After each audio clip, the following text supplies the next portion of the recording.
Something is happening in women's basketball that most fans haven't fully processed yet. Not because it's hidden, but because it's happening quietly. There's been no emergency press conference, no dramatic announcement, no official confirmation denying anything either. And that's the part that should make people uncomfortable. Because when the biggest shifts in sports history actually begin, they rarely start with headlines. They start with silence, with pauses that feel awkward, with answers that don't come, with people choosing their words very carefully, or choosing not to speak at all. On the surface, everything still looks normal. Games are still being played. Arenas are still filling up. Social media clips are still going viral. But underneath that familiar rhythm, the balance of power has already started to tilt. And at the center of it all is Caitlin Clark. Not just the player, not just the rookie, but the single most influential force women's basketball has seen in decades. What makes this moment different isn't a contract number or a rumor floating around online. It's the realization that the league may no longer be the one holding the leverage. And once that realization sets in, everything changes. Because history has shown one thing over and over again. When institutions fail to recognize when power has shifted, someone else always does. And by the time the public finds out, it's usually too late to stop it. But to understand how this reached this point, you have to go back to the moment things stopped being loud and started becoming dangerous. The turning point didn't come after a buzzer beater. It didn't come during a record-breaking night. And it didn't come when arenas started selling out. It came when the noise faded. Because noise is easy to manage. Leagues know how to deal with criticism. They know how to ride viral moments, spin narratives, release statements, and wait for the next news cycle to take over. Noise burns fast and disappears just as quickly. Silence doesn't. Silence lingers. Silence creates space for other people to think. And more importantly, silence gives powerful outsiders time to run numbers, evaluate weaknesses, and ask one very specific question. Why does this system look so fragile? At some point during Caitlin Clark's rookie season, the conversation around her stopped being just about basketball. Fans weren't arguing about shot selection or defensive schemes anymore. Analysts weren't breaking down efficiency ratings the same way. Instead, the conversation shifted towards something much more uncomfortable. Why does it feel like the league doesn't know what to do with its own success? That question didn't come from haters. It didn't come from rivals. It came from people who wanted the league to succeed and couldn't understand why it seemed so unprepared for the moment it had been chasing for years. Clark wasn't just drawing attention. She was exposing infrastructure. Every sold-out arena highlighted how limited venue planning had been. Every ratings spike showed how undervalued broadcast negotiations suddenly looked. Every viral clip reminded people that the league's biggest asset wasn't being treated like one. And instead of responding decisively, the league hesitated. Not publicly, but perceptibly. Statements became careful. Language became corporate. Answers became slower. And that's when something subtle but critical happened. The focus shifted from Caitlin Clark's performances to how the league was handling her presence. That's a dangerous pivot. Because once the conversation stops being about what a player is doing and starts being about what an organization isn't doing, authority begins to erode. Fans start noticing patterns. Media starts asking sharper questions. And investors, the kind most fans never hear about, start paying very close attention. This wasn't a failure of intention. It was a failure of recognition. The WNBA had spent years fighting for visibility, relevance, and respect.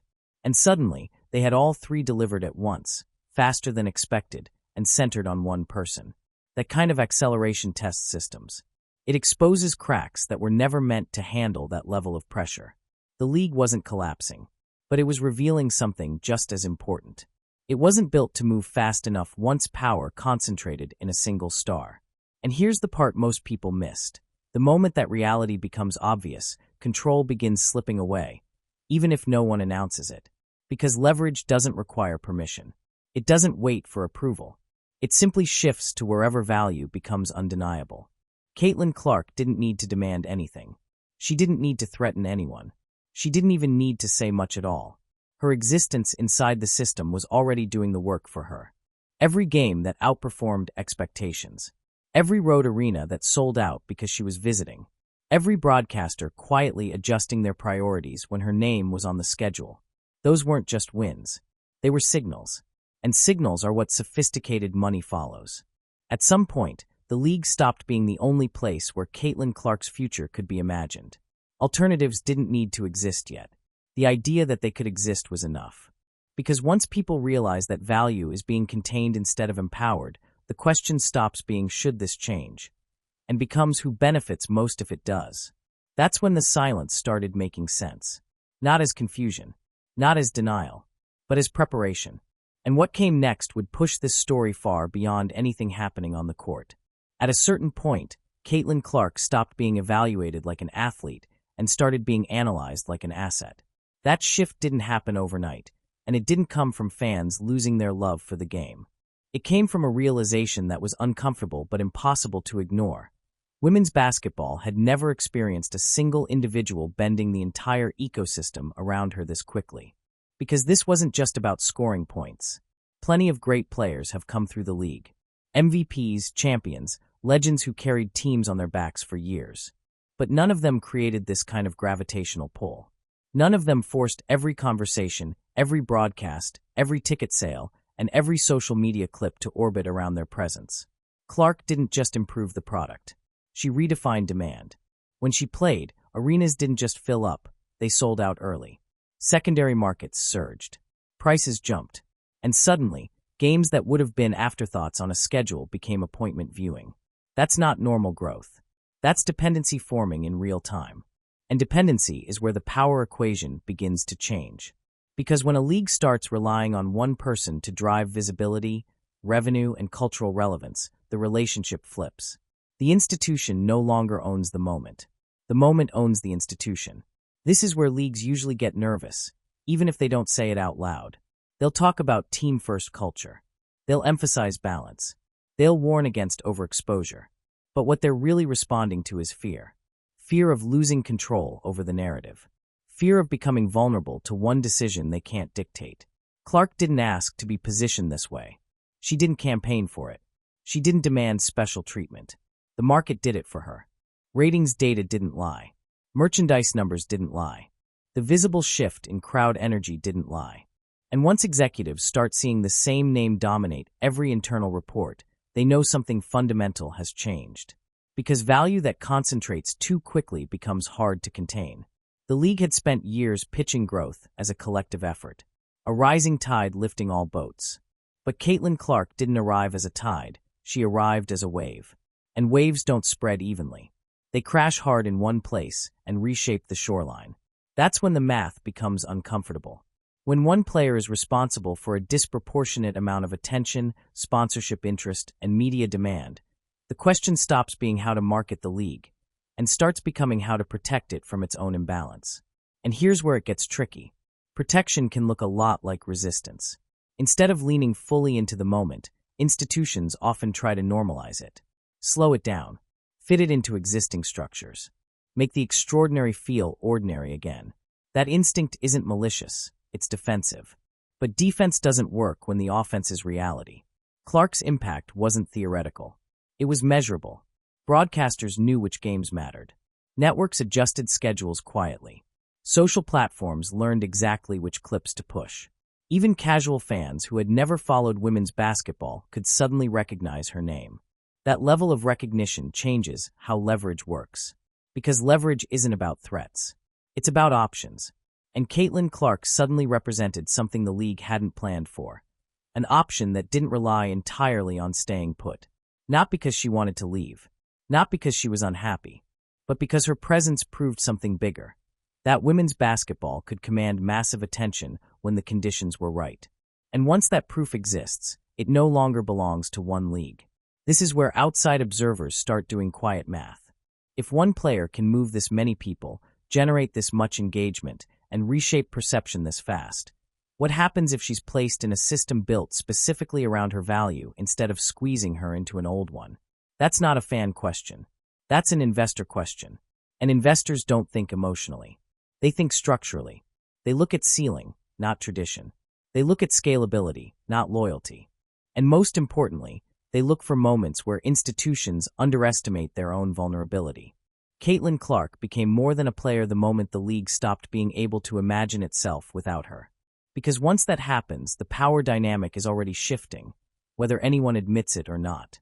And while fans were still arguing about stats, someone else was asking a much quieter, much more dangerous question. What happens if the league loses the one thing it can't replace? And that question didn't stay hypothetical for long, because the warnings that followed weren't whispered in private. They were said out loud and ignored. What made this situation escalate wasn't a leak or a secret meeting or some shadowy backroom deal that nobody could verify. It was the fact that the warning signs were broadcast in plain sight. They weren't subtle. They weren't hidden behind anonymous sources. They weren't even delivered quietly. They came through microphones, studio lights, and national television, over and over again. Stephen A. Smith didn't stumble into this conversation by accident. And despite how some people try to frame him, he wasn't chasing controversy for its own sake. He was doing something far more specific, and far more threatening to institutions that prefer control. He was documenting a failure in real time. Every time Caitlin Clark absorbed contact that went unchecked, he pointed it out. Not emotionally, not hysterically, but consistently. Every time the league failed to get ahead of a narrative that was clearly turning against it, he highlighted the absence of leadership. Every time Clark's value skyrocketed while her treatment stayed static, he asked the one question executives hate being asked publicly. How long do you think this can last? That question isn't meant for fans. Fans debate. Fans argue. Fans move on. That question is meant for people with spreadsheets. Smith's role in this story wasn't as a decision maker. It was as a signal flare. In modern sports, analysts like him don't just react to news, they shape the perimeter around it. They amplify conversations that powerful people are already having privately, but don't want to acknowledge publicly yet. And the most telling part wasn't what he said. It was how often he said it. When a commentator repeats a critique once, it's opinion. When they repeat it for months, with increasing specificity, it becomes a warning. And when they escalate from criticism to calling for leadership changes, it means they believe the consequences are already in motion. Smith didn't accuse. He didn't speculate wildly. He laid out patterns. A league sitting on its most valuable asset without adjusting protection. A cultural tension brewing between generations. A compensation structure that no longer matched market reality. And a visible reluctance to admit that the old rules didn't apply anymore. Most leagues respond aggressively when criticism crosses that line. They issue statements. They leak counter-narratives. They push back through friendly media. They try to reassert control. The WNBA didn't. Instead, it did something far more revealing. It absorbed the criticism without correcting the underlying issues. And that's the part people missed. Silence after a warning isn't confidence. It's exposure. Because when someone with Smith's connections speaks that confidently, that repeatedly, it's rarely based on vibes. It's based on conversations, on phone calls, on sources who are close enough to know when frustration is no longer theoretical. This wasn't about disrespecting the league. It was about acknowledging a reality the league didn't want to face yet. Caitlin Clark's presence had accelerated the timeline. Problems that might have taken a decade to surface were suddenly visible in months. Structural weaknesses that could have been patched quietly were now playing out on national broadcasts. And the league's response felt reactive instead of authoritative. That's when the warning stopped being about Caitlin Clark and started being about consequences. Smith didn't say someone might step in. He said someone would. He didn't suggest the market could correct itself. He said it always does. Those aren't dramatic statements. They're economic ones. Because when a system undervalues its most important contributor, alternatives don't need to be invented. They emerge naturally. Capital moves toward efficiency, toward opportunity, toward situations where value can be unlocked instead of capped. And here's the uncomfortable truth. Once that process starts, it doesn't care about loyalty, tradition, or optics. It only cares about timing. The league had a window. A brief moment where acknowledging the shift and acting decisively could have changed the narrative entirely. But hesitation closed that window faster than anyone expected. And while fans debated whether Smith was being too harsh, the people who matter most weren't debating anything at all. They were watching. They were listening. And they were taking notes. Because when warnings are delivered this publicly and nothing meaningfully changes, it sends a message that goes far beyond basketball. It says the door is open. And once that door is open, the next move doesn't come from inside the league. It comes from people who see exactly how to walk through it. Long before fans argue online and media narratives fully crystallize, global investors start doing something far more dangerous. They stop listening to the noise and start studying the structure. They don't care who's right in a debate. They don't care who feels disrespected. And they definitely don't care about legacy for legacy's sake. They care about inefficiencies. And from an investor's perspective, the WNBA was suddenly flashing signals it had never flashed before. Not because it was failing, but because it was succeeding unevenly. That's an important distinction. Weak leagues don't always look broken. Sometimes they look like they're growing too fast for the systems holding them together. That's when opportunity appears. When success exposes limits instead of reinforcing strength. International money, especially the kind that reshapes sports, doesn't look at leagues the way fans do. Fans see teams, rivalries, stars, and moments. Investors see leverage points, friction, and scalability. And Caitlin Clark created all three at once. From the outside, the situation looked almost textbook. A generational talent enters a league that has spent years trying to break into mainstream relevance. Attention spikes. Demand surges. Revenue opportunities multiply. But instead of adapting quickly, the institution hesitates, constrained by old agreements, internal politics, and a mindset built for slower growth.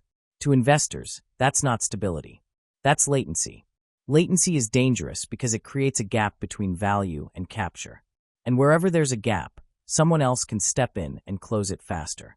Global investors are trained to look for moments where organizations mistake control for security, where they believe history will protect them from competition, where they assume no alternative can exist simply because none has before.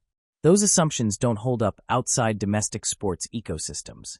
From the outside, women's basketball didn't look like a closed market anymore. It looked like an emerging one, and emerging markets are where the biggest shifts happen fastest. The league's internal struggles became external signals. Public frustration from fans wasn't dismissed as noise, it was treated as data. Media criticism wasn't seen as negativity, it was seen as instability. Silence from leadership wasn't interpreted as calm, it was read as indecision. And indecision is an invitation. What made this moment especially attractive was the concentration of value. One player driving disproportionate attention isn't a problem for investors. It's an advantage. It simplifies marketing. It accelerates brand recognition. It reduces the time needed to establish relevance. Instead of building slowly over decades, you build around a centerpiece and let momentum do the work. That strategy has already worked in other sports. And the people who executed it once don't forget how effective it was. From their point of view, the WNBA wasn't being attacked. It was being observed, measured, stress-tested from afar. How quickly does the league adjust? How aggressively does it protect its assets? How unified is its messaging? How flexible is its compensation structure? Every unanswered question added to the appeal. Because when a league is confident, it moves first. It sets terms. It closes doors. When it hesitates, it allows others to imagine what could exist instead. And the most important part? Investors don't need permission to imagine. They don't need access to league offices. They don't need public approval.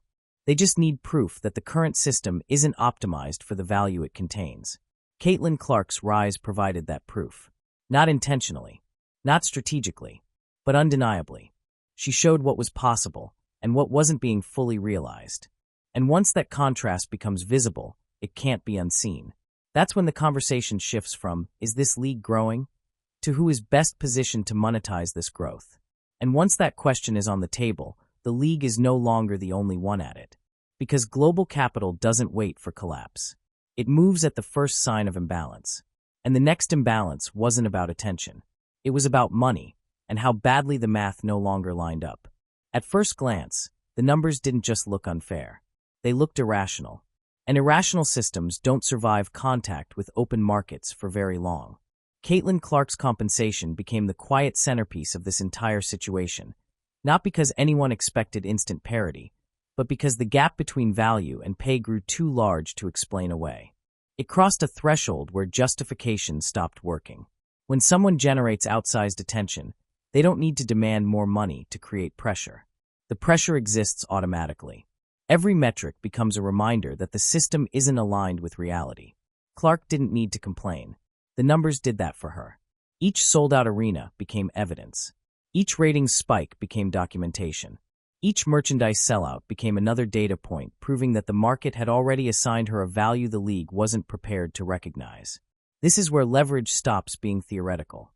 In professional sports, leverage doesn't come from anger or ultimatums. It comes from imbalance, from a widening gap that forces decision-makers to either adapt or lose control of the situation entirely. And here's the part that made investors lean forward. The league wasn't just underpaying a star. It was doing so while relying on her to carry the product. That combination is volatile, because the more you depend on someone while limiting their upside, the more attractive alternatives become, even if those alternatives don't fully exist yet. Low pay in isolation is survivable. High reliance in isolation is manageable. Put them together, and you create exit pressure. Exit pressure doesn't mean someone wants to leave. It means staying starts to feel like the riskier choice long-term. Because time becomes an enemy. Every year spent undercompensated is a year of value not captured. And once players realize that their peak years are being priced far below market impact, patience wears thin. This is where agents come into the picture. Agents don't operate on loyalty or emotion. They operate on windows. They understand that athletic primes are finite, that cultural relevance can be fleeting, and that leverage must be applied when it's strongest, not when it's comfortable. For someone in Clark's position, the math was brutal in its simplicity. Stay inside a system that isn't structured to reward scale, or explore systems that are. And while fans argued about whether money should matter, the people making decisions already knew the answer. Money isn't the point. Flexibility is. Respect is. Alignment between contribution and reward is. When that alignment breaks, pressure builds even without conflict. What made this situation especially dangerous for the league was the visibility of the gap. This wasn't happening in the shadows. It was being discussed openly, compared constantly, reframed daily. The more people talked about it, the harder it became to normalize. And normalization is critical for institutions.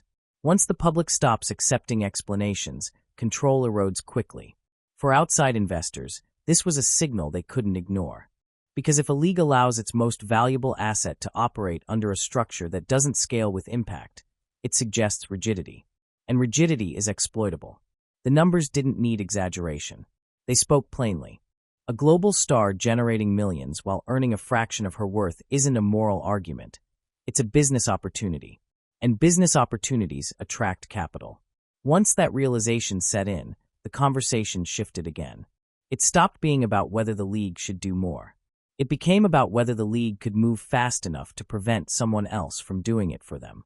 Because the moment leverage becomes obvious, the clock starts ticking. And the next signal wasn't about money at all. It was about optics, and how quickly perception can turn into valuation.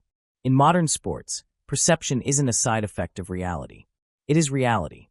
And once perception hardens, no amount of internal explanation can soften it. The WNBA didn't lose control because of a single incident or a single decision. It lost control because of accumulation. A series of moments that, when viewed individually, might seem manageable, but together painted a picture that became impossible to ignore. Every hard foul that went unaddressed wasn't just physical contact. It was a visual, a clip, a talking point, a moment replayed without context, stripped down to what viewers could see with their own eyes. And what they saw mattered more than what anyone later said. From an optics standpoint, those moments were devastating. Not because they proved intent, but because they suggested indifference. When a league's most visible player absorbs repeated physicality without clear response, it creates a narrative vacuum, and vacuums get filled quickly. Fans filled it with frustration. Media filled it with questions. Investors filled it with conclusions. Optics don't require confirmation. They only require repetition.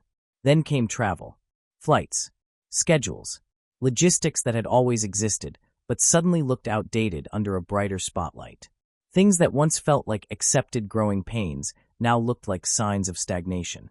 Context stopped mattering. Because when someone becomes the face of a league, everything surrounding them becomes symbolic. Commercial flights weren't just transportation. They became shorthand for how much the league valued its stars. Tight schedules weren't just logistics. They became evidence of structural limits. The league didn't change. The lens did. And once that lens sharpened, every small flaw became magnified. What made this even more damaging was timing. These optics weren't emerging during a quiet rebuild. They were unfolding during a moment of unprecedented attention.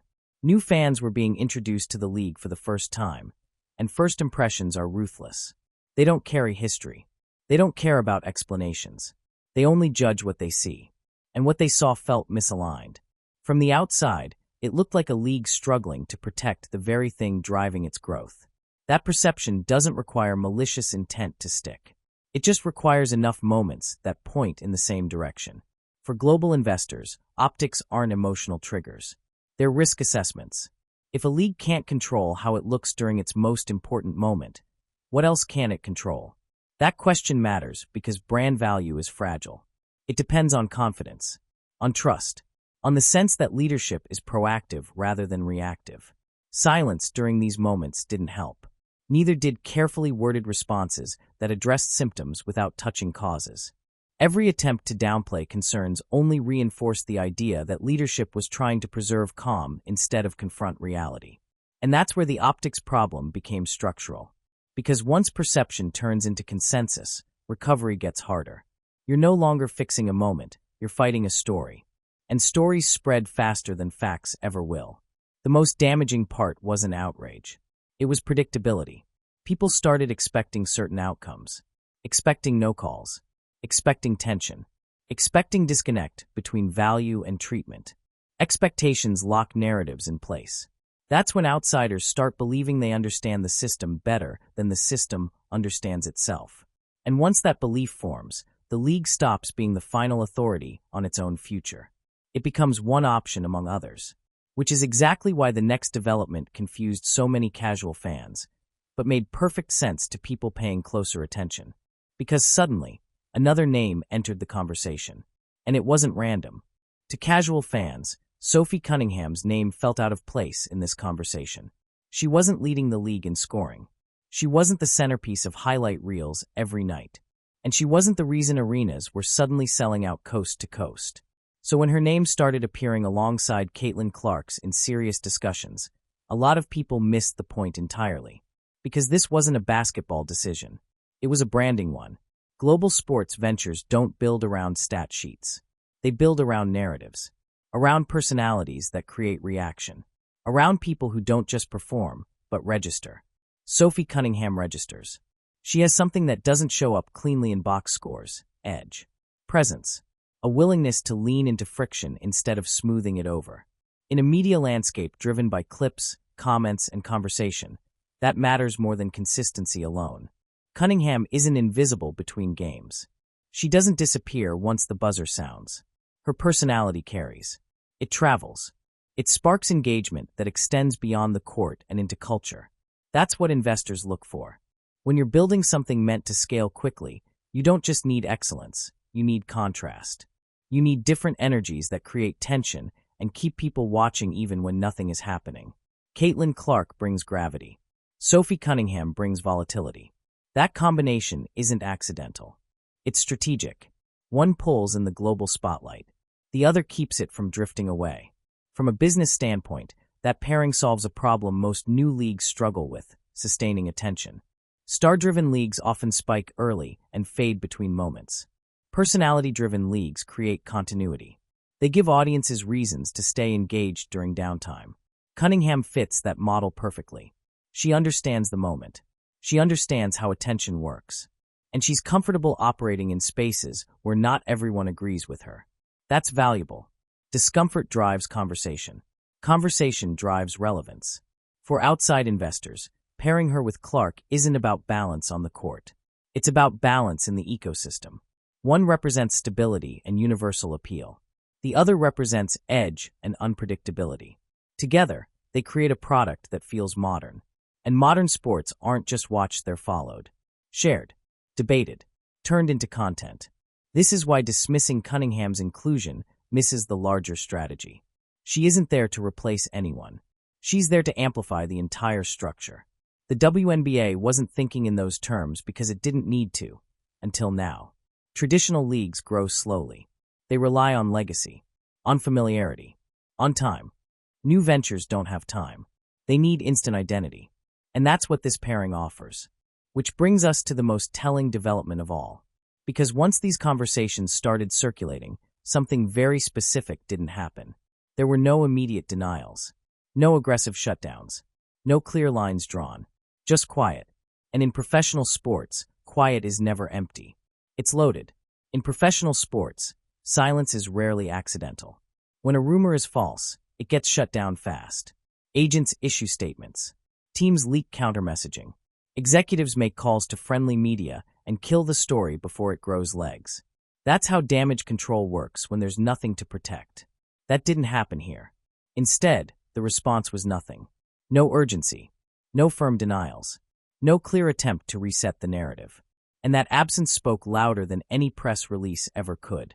Silence, in this context, wasn't confusion. It wasn't indecision. It was strategy. Because silence keeps options open. The moment a camp issues a denial, leverage disappears. The moment a league confirms negotiations aren't happening, it relaxes pressure. And the moment investors hear certainty, they move on to the next opportunity. But when nothing is said, everyone has to assume the door is still open. That's how leverage works at the highest levels. You don't threaten. You don't announce. You simply allow uncertainty to do the work for you. For agents, silence creates bidding pressure. For leagues, it creates urgency. For investors, it confirms seriousness. If this were truly nothing, it would have been dismissed cleanly. Instead, the story lingered. It resurfaced. It evolved. And with each passing week, the lack of clarity became its own form of confirmation. This is where fans often misread the situation. They interpret silence as hesitation or fear or indecision. But at this level, silence usually means conversations are happening where the public isn't invited. It means numbers are being discussed, structures are being modeled, and timelines are being evaluated. And most importantly, it means nobody wants to tip their hand too early. For the WNBA, this was a nightmare scenario. Because once silence sets in, control evaporates. The league can't deny without proof. It can't confirm without consequence. And it can't redirect the conversation without acknowledging the imbalance that caused it in the first place. So it waits. But waiting doesn't freeze time. It accelerates it. Every quiet day increases pressure. Every unanswered question forces stakeholders to imagine outcomes on their own. Networks start reevaluating assumptions. Sponsors start asking questions they didn't ask before. And players start noticing who holds leverage and who doesn't.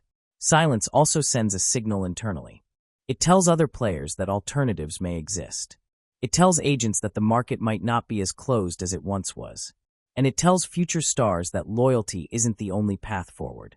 That's dangerous for any league built on containment. Because once the idea of choice enters the ecosystem, it can't be removed. Even if no deal ever happens, the perception of possibility changes behavior permanently. And that's what made this moment irreversible. The silence didn't mean Caitlin Clark was leaving. It didn't mean Sophie Cunningham had decided anything. It didn't even mean a deal was imminent. It meant power had shifted just enough that the league could no longer dictate the terms of the conversation. And when a league loses narrative control, it loses something even more valuable, predictability. Which is why the WNBA suddenly found itself in a position it had never prepared for. A position where tradition, loyalty, and history were no longer enough. Because the next phase of this story isn't about rumors. It's about what happens when old systems try to win a new game by old rules. For decades, the WNBA operated under an assumption that quietly protected it from external pressure. There was nowhere else to go. That assumption shaped everything. Contracts, negotiations, player movement, even tone. The league didn't need to be fast because it was the system. It didn't need to be flexible because it was the only option at scale. That belief worked, until it didn't. Caitlin Clark didn't just change how fans viewed women's basketball. She changed how viable it looked to people outside the system. And once outside viability becomes visible, monopoly logic collapses. The league's traditional defenses no longer applied. History doesn't stop capital. Loyalty doesn't override opportunity.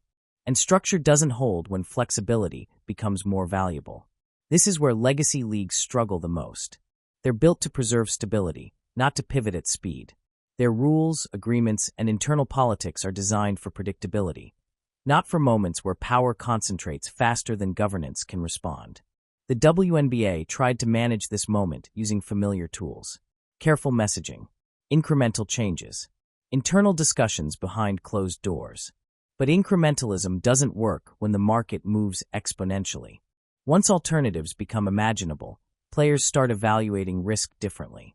Staying becomes a choice, not a default. And when staying is a choice, it has to compete with other options on merit, not history. That's the shift the league wasn't ready for. Because you can't win a leverage battle by pretending it doesn't exist. And you can't outweight people who benefit from uncertainty. Global investors don't need resolution. They thrive on instability, on moments where institutions hesitate, on systems constrained by rules they didn't design for this scale. Every delay by the league created space. Every cautious response widened the gap. Every attempt to preserve calm signaled vulnerability. And the league couldn't respond aggressively without admitting the imbalance it had allowed to grow. That's the trap. If the WNBA suddenly overcorrects, it confirms the criticism. If it does nothing, it confirms the opportunity. Either way, the old playbook fails. What made this especially dangerous was visibility. Fans were watching. Media was tracking every move. And players across the league were learning a lesson in real time. Leverage exists, even here. That lesson doesn't disappear. Even if Caitlin Clark never leaves. Even if no alternative league materializes. Even if every rumor fades away. The idea has already entered the ecosystem. And once players realize the system isn't immutable, negotiations change forever. Expectations rise. Patience shrinks. And the league loses the ability to dictate terms unilaterally. This is how power shifts without a single contract being signed. The WNBA didn't lose because it made one bad decision. It lost because it treated a structural moment like a temporary distraction. And structural moments don't pass. They force adaptation, or they invite replacement. Which brings us to the final, unavoidable question. Not about Caitlin Clark, not about Sophie Cunningham, but about the future that's already being shaped where no cameras are allowed. The most important decisions in this story aren't being made in arenas, press rooms, or on social media timelines. They're being made quietly, behind closed doors, in conversations that never get quoted and meetings that never get leaked. That's how real shifts begin. By the time the public hears about them, the outcome is usually already locked in, or at least impossible to fully reverse. What we're watching right now isn't a rumor cycle. It's a recalibration of power happening in real time. And it doesn't require an announcement to be real. The future of women's basketball is being negotiated in fragments, in expectations changing, in leverage being acknowledged, in players realizing that their value extends beyond the system they entered. This moment isn't about whether Caitlin Clark leaves. That's the surface-level question. The deeper reality is that she doesn't have to leave for the league to feel the consequences. Because once power shifts, it never snaps back to its original position. The WNBA can still survive this moment. It can still adapt. It can still evolve into something stronger. But it can't do it the old way, by assuming loyalty will outweigh opportunity, or that history will protect it from competition. That era is over. What happens next will ripple far beyond one player or one season. It will shape how future stars negotiate, how investors view women's sports, and how much control leagues actually have when they finally get the attention they've always wanted. The next chapter isn't being written for fans. It's being written for leverage. And when the dust settles, women's basketball may look very different from the version we think we know today. If you want to stay ahead of where this story is actually going, not where headlines lag behind, make sure you're subscribed. Because the next move won't be loud, but it will change everything.